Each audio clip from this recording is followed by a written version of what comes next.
नमस्कार, आपका स्वागत है संगीता किचन ब्लॉग में। आज मैं बनाने वाली हूँ तोरी के पराठे। आपने घिया के पराठे और आलू के गोभी के पराठे खाए होंगे, पर आपने तोरी के पराठे खाए हैं? आप कभी बनाकर देखिएगा, बहुत ही हेल्दी होता है और टेस्टी भी बहुत ही ज़्यादा होता है। आप जिसे बच्चों के लंच में और हस्बैंड को भी लंच में दे सकते हैं। इसका आटा रात में भी तैयार कर सकते हैं या फिर सुबह भी तैयार कर सकते हैं। बहुत आसानी से बन जाता है और बहुत ही कम सामान से बनता है और बनाने में समय भी कम लगता है, बहुत ही आसान होता है।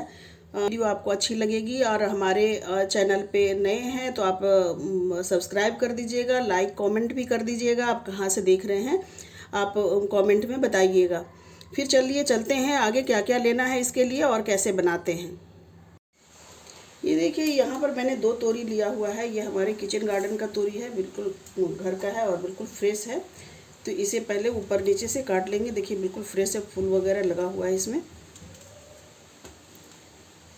और मार्केट से ले तो बिल्कुल फ्रेश देख करके ले तोरी को, उससे बहुत ही अच्छा टेस्ट आता है। और यदि पुरानी तोरी हो जाती है तो थोड़ा सा छीलने वगैरह में भी दिक्कत होती है और इतना अच्छा टेस्ट भी नहीं आता है। तो आज हम तोरी से बनाएंगे, तोरी के पराठे बनाएंगे। और तोरी की सब्ज़ी बच्चे खाना नहीं पसंद करते हैं। तोरी के नाम पे बच्चे वगैरह जो हैं नाक मुँह सिकोड़ने लग जाते हैं। तो इसलिए आज तोरी के हम पराठे बनाएंगे और बहुत ही टेस्टी बनेगा। तो इस तरह से देखिए, मैं तोरी को छील लूँगी। तोरी को मैंने पहले धो लिया है और धो करके इस तरह से छील लेंगे। ये देखिए, मैंने दोनों तोरी को छील लिया है। इस छिलके को मैं कंपोस्टिंग में यूज़ करूँगी पौधे के लिए। तोरी बहुत ही हेल्दी होता है। ये देखिए, मैंने इस तरह से छील करके ले लिया है।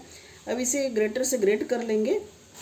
देखिए इस तरह से बिल्कुल फ्रेश होगा तो आसानी से ग्रेट हो जाएगा और बिल्कुल पिलपिला सा हो जाता है। जब बासी होता है कई दिनों का तो फिर ग्रेट करने में मुश्किल होता है। ये देखिए इस तरह से कितने आराम से ग्रेट हो रहा है। तो इसी तरह से सारे इन दोनों तोरी को ग्रेट कर लेंगे। ये हमारा वेट से 250 ग्राम है। 2 तोरी है, मेरे किचन गार्डन का ही तोरी है, बिल्कुल फ्रेश है। तो इसे ग्रेट करके फिर मिलते हैं। ये देखिए, हमारी जो तोरी है उसमें बीज बिल्कुल भी नहीं है। यदि आप मोटी लेंगे, ज़्यादा मोटी होगी तो उसमें बीज निकल आएगा, जो उसका टेस्ट अच्छा नहीं होगा और देखने में भी अच्छा नहीं लगेगा। बीज जब ग्रेट करेंगे तो बीज बाहर से आ जाएगा। ये देखिए, मैंने कद्दूकस कर लिया है और इसको इसमें डाल देंगे परात में, क्योंकि इसमें मुझे आटा भी मिलाना होगा।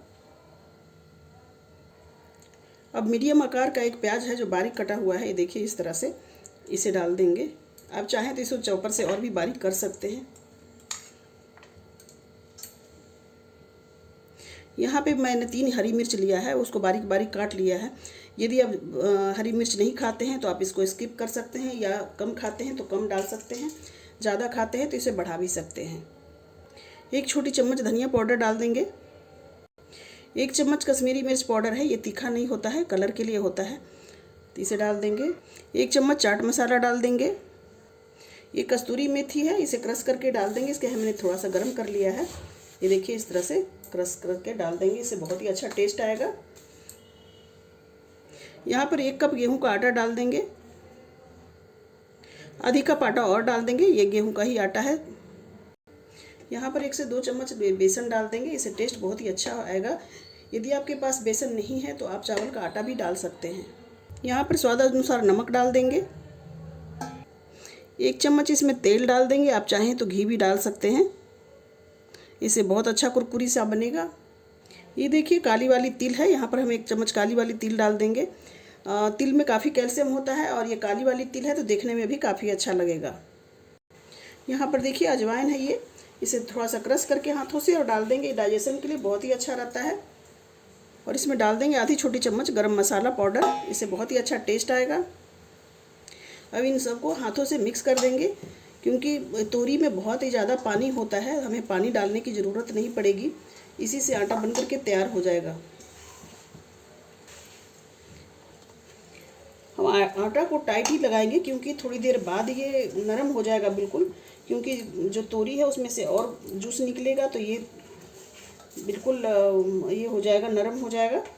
इस वजह से हम टाइट ही आटा लगाएंगे इसका। ये देखिए, मैंने 1 बूंद भी पानी इसमें नहीं डाला है। ये देखिए मैंने डो लगा लिया है। अभी इसे 10 मिनट के लिए रेस्ट के लिए रख देंगे। ये देखिए 10 मिनट हो गए हैं। अब देखिए आटा थोड़ा सा नरम हो गया है, थोड़ा सा ज़्यादा नरम हो गया है। पानी सा इसका जूस जो घी तोरी का होता है वो निकल गया है। इसमें थोड़ा सा सूखा हुआ आटा डालेंगे। इसे अच्छे से फिर से मिला लेंगे।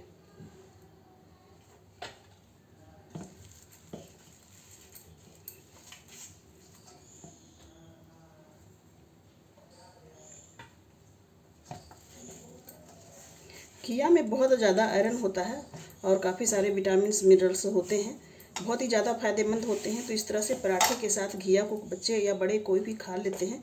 और 1.5 कप आटा मैंने पहले लिया था लगाने के लिए और आधा कप और लिया अभी। और देखिए सारा आटा लग गया है, बस इतना सा बचा है, ये भी लग जाएगा। और सब मिला करके 2 कप आटा लग गया है इसमें। आधा कप बाद में जब गीला हो रहा था तो इसको टाइट करने के लिए मैंने मिला दिया है। अब ये देखिए बहुत ही सॉफ्ट आटा बनकर के तैयार हुआ है। अब इसे हम पेड़े काट लेंगे। थोड़े से मोटे मोटे पराठे बनाएंगे, रोटी की तरह बिल्कुल पतला नहीं बनाएंगे। आप चाहें तो बिल्कुल रोटी की तरह गोल बनाएं या तो फिर फोल्ड करके भी बना सकते हैं। ये देखिए मैंने आटे की पेड़े बना लिए हैं और यहाँ पर चकला ले लिया है। अब यहाँ पर सूखा आटा लगा लेंगे, गेहूं का जो सूखा आटा होता है वो लगा लेंगे बर्तन और इसे बेल लेंगे। ये देखिए मैंने रोटी की तरह बेल लिया है। अब इस पे लगाएंगे घी। आप चाहें तो पलटे से भी लगा सकती हैं इससे, इस तरह से। और इसको इस तरह से फोल्ड करेंगे और यहाँ पे देखिए जो हमारे इसमें लगा हुआ था पलटा में, वो उसे पलट दिया है। अब इसमें फिर से बर्तन लगा लेंगे जो सूखा आटा है और इस तरह से बेल लेंगे। बहुत ही खस्ता ये बनेगा पराठे। ये देखिए इस तरह से बिल्कुल जो रोटी बनाते हैं उसे थोड़ा सा मोटा रखेंगे, बिल्कुल इतना पतला नहीं रखेंगे। इसे बहुत ही अच्छा स्वाद आएगा इससे। ये देखिए यहाँ पर तवा हमारा गर्म हो गया है। अब इस पर डाल देंगे ये जो पराठे मैंने बेले थे।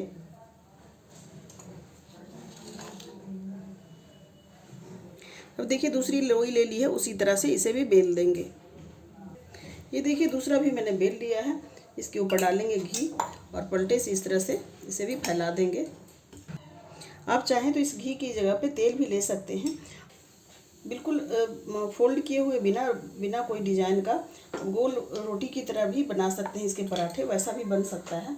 और चाहें तो कुछ भी इसमें घी तेल ना लगाएं। यदि आप मोटापा कम करना चाहते हैं तो इसमें बिना घी तेल का भी बना सकते हैं, जैसे फुलके बनाते हैं उस तरह भी बना करके खा सकते हैं।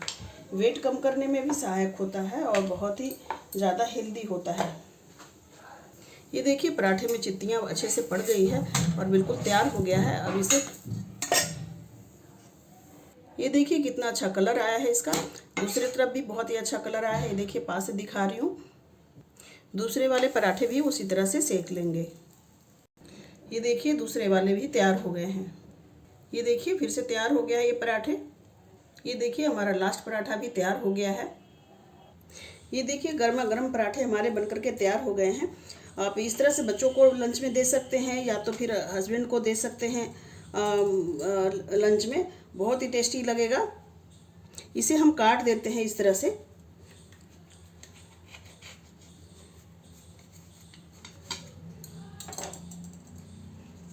ये देखिए इस तरह से काट दिया है मैंने।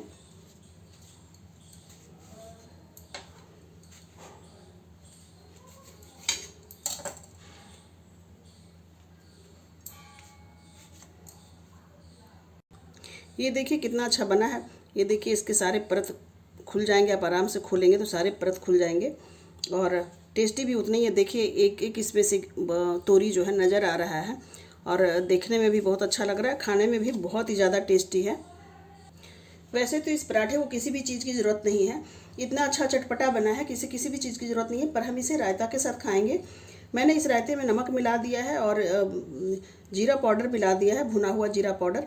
ऊपर से भी थोड़ा सा स्प्रिंकल कर देंगे, देखने में भी अच्छा लगेगा और खाने में भी जीरा से भी बहुत अच्छा टेस्ट हो जाता है और हाजमा के लिए भी बहुत अच्छा होता है। और यहाँ पर लाल मिर्ची का पाउडर भी स्प्रिंकल कर देंगे, इससे टेस्ट भी अच्छा हो जाएगा और लुक भी अच्छा हो जाएगा। फ्रेशनेस के लिए एक धनिया का पत्ता लगा देंगे।